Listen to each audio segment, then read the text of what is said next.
¿Qué tal? Mucho gusto. Nosotros somos el equipo 10 y les vamos a presentar el tema de infrasonido, ultrasonido y ondas supersónicas. Mi equipo está integrado por Leonardo, Eduardo, Anel, Jorge, Alexis y su servidora María Fernanda. ¿Qué es un infrasonido? Se conoce como infrasonido a vibraciones de presión que se encuentran por debajo de una frecuencia de 0 a 20 Hz, una frecuencia a la cual los humanos no podemos percibir ya que podemos percibir a partir de 20 Hz. Abarca las vibraciones de los líquidos y de los gases, pero no lo de los sólidos. ¿Cómo se dividen los infrasonidos? Los infrasonidos se van a dividir en 1. Infrasonidos de 20 Hz a 1 Hz. 2. Infrasonidos de 1 Hz a 0.01 Hz. Y por último, infrasonidos por debajo de los 0.01 Hz. También los infrasonidos se van a dividir en fuente, propagación y recepción. La fuente es el punto donde se produce la perturbación, o sea, su punto de origen. Y la propagación se propaga a muy largas distancias, no direccionales, y los rayos acústicos no rectos. Como sabemos, el oído humano no es capaz de captar los infrasonidos. Para ello se crean micrófonos especiales diseñados a base de condensadores, donde la vibración del infrasonido entra en unos tubos y así es detectada con ello estos micrófonos.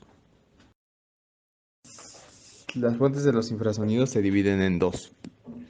Una es las fuentes naturales, las cuales son creadas sin la intervención del hombre y tienen gran potencia debido a la longitud de las ondas infrasónicas. Un ejemplo serían las erupciones de volcanes o otros serían las auroras boreales.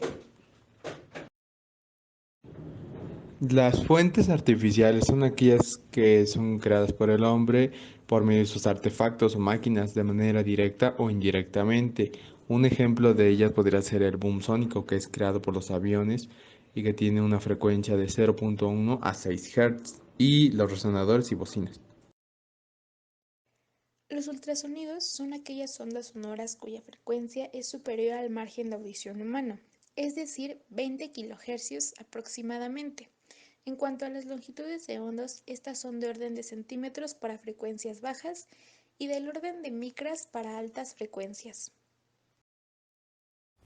La frecuencia es el número de ciclos que se producen por unidad de tiempo y es una de las magnitudes más importantes de una onda ultrasónica. La velocidad de propagación es la velocidad en la que el sonido viaja y se considera típicamente de 1.540 metros sobre segundos. La longitud de onda es la distancia que recorre un ciclo en un medio. En el ultrasonido se mide en milímetros. La interacción con la materia es cuando penetra en el tejido y se encontrará con distintos medios, que son los que compone un cuerpo animal o un cuerpo humano. La impedancia acústica es la resistencia que un medio opone al paso de los ultrasonidos. El ángulo de incidencia es la angulación de cómo incide la onda en la interfase. Si es de 90 grados, produce reflexión perpendicular. Si es menor de 90 grados, la onda se desvía del ángulo de incidencia, pero en dirección opuesta. Quizás el efecto físico más importante es el denominado cavitación. Este fenómeno no se produce en los líquidos y su causa no es únicamente el ultrasonido. La cavitación depende de muchos aspectos, como la frecuencia, la temperatura, la presión externa, la intensidad y la viscosidad. Reflexión. Su fuerza es una interfaz, es variable y depende de la diferencia de impedancias entre dos medios afines y el ángulo de incidencia en el límite. La dispersión es la redirección del ultrasonido en cualquier dirección causada por superficies rugosas. La absorción. Las frecuencias más altas se absorben a mayor velocidad que las frecuencias más bajas.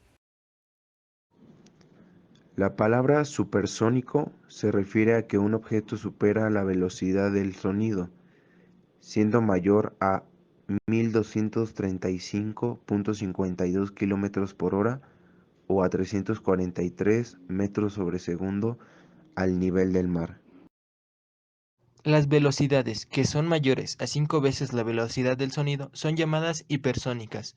Se dice que el siguiente nivel de la velocidad después de la velocidad supersónica Sucede cuando el aire circundante de la nave se calienta a tal punto que se ioniza.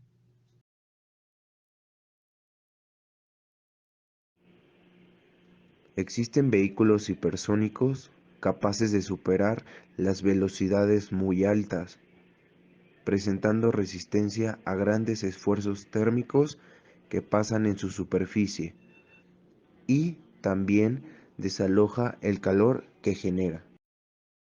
Para medir la velocidad supersónica se utiliza el número Mach, que es medida de velocidad relativa y se define como el cociente entre la velocidad de un objeto y la velocidad del sonido en el medio donde se mueve el objeto. El disco blanco que se forma en medio del avión, como se ve en la imagen, es vapor de agua condensándose. A este fenómeno se le llama singularidad de Prandtl-Glauert.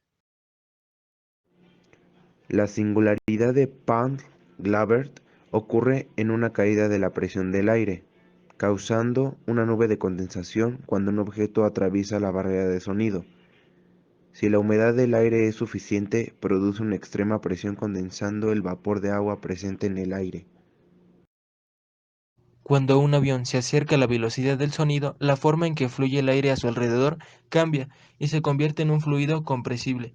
Como dato curioso, en 1947 Chuck Yeager fue la primera persona en romper la barrera del sonido.